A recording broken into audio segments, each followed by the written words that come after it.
Bonjour chers participants, chers internautes passionnés de l'agroécologie. La dernière fois, nous vous avions abordé sur les généralités au changement climatique et l'agriculture intelligente face au climat. Bienvenue dans le module 2 intitulé La gestion du sol et des eaux.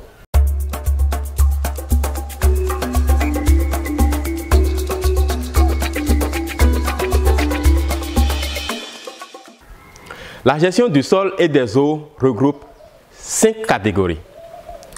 Nous avons la gestion intégrée de la fertilité des sols, l'agriculture de conservation, la conservation des eaux du sol, la gestion intégrée de l'agriculture à l'élevage et l'agroforesterie et forêt individuelle. Mais retenons que chaque catégorie est composée d'une diversité de pratiques. Mais nous ne pouvons pas développer, c'est-à-dire toutes les pratiques dans cette vidéo. Alors, néanmoins, nous allons prendre par catégorie un exemple palpable. Si je prends la gestion intégrée de la fertilité des sols, nous allons prendre la pratique du compostage. Le compostage, c'est une technique qui consiste à mettre en combinaison la biomasse animale, la biomasse végétale, la cendre et les disposer en des couches afin d'obtenir le compost après quelques mois. Quel est l'avantage de cette pratique?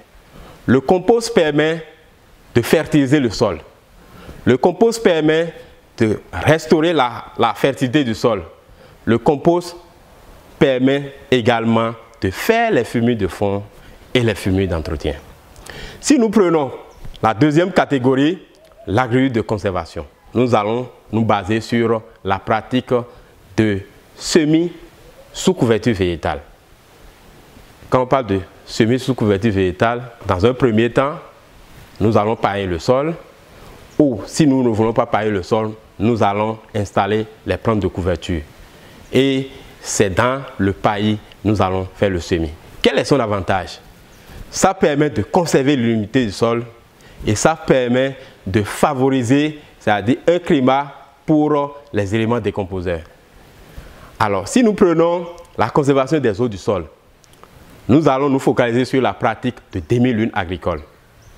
La demi-lune agricole, c'est une cuvette réalisée sous forme de demi-cercle qui est orientée vers l'amont et perpendiculaire à la direction de la plus grande pente.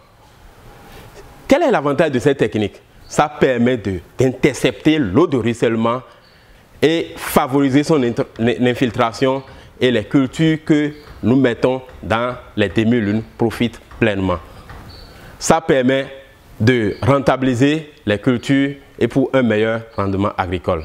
Si nous prenons la catégorie liée à la gestion intégrée de l'agriculture à l'élevage, nous allons nous baser sur la pratique du fumier.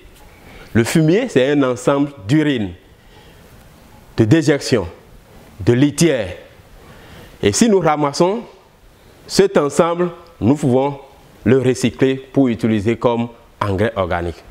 Ça permet, l'avantage est que ça permet de fertiliser le sol et ça peut être aussi utilisé en fumier de fond comme en fumier d'entretien.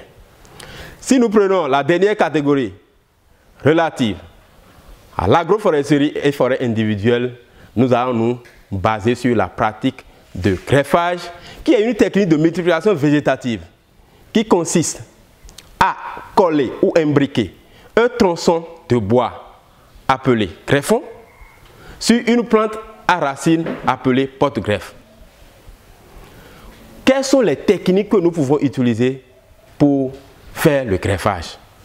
Nous pouvons utiliser la technique de la greffe par approche, la greffe par œil détaché, la greffe par rameau détaché, la greffe en fente, la greffe en écusson ou le shape budding. Alors, quel est l'avantage du greffage?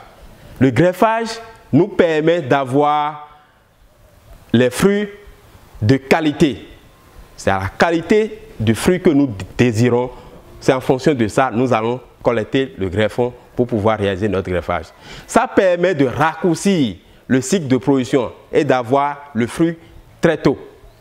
Ça permet d'avoir les plants sains et vigoureux.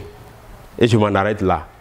Chers internautes, chers participants, nous ne pouvons pas détailler toutes les pratiques dans cette vidéo. Je voudrais vous suggérer de nous laisser en commentaire vos questions et suggestions, mais je vous rappelle que le guide d'adoption des TIA est disponible sur le site web www.ecobine.org. À très bientôt.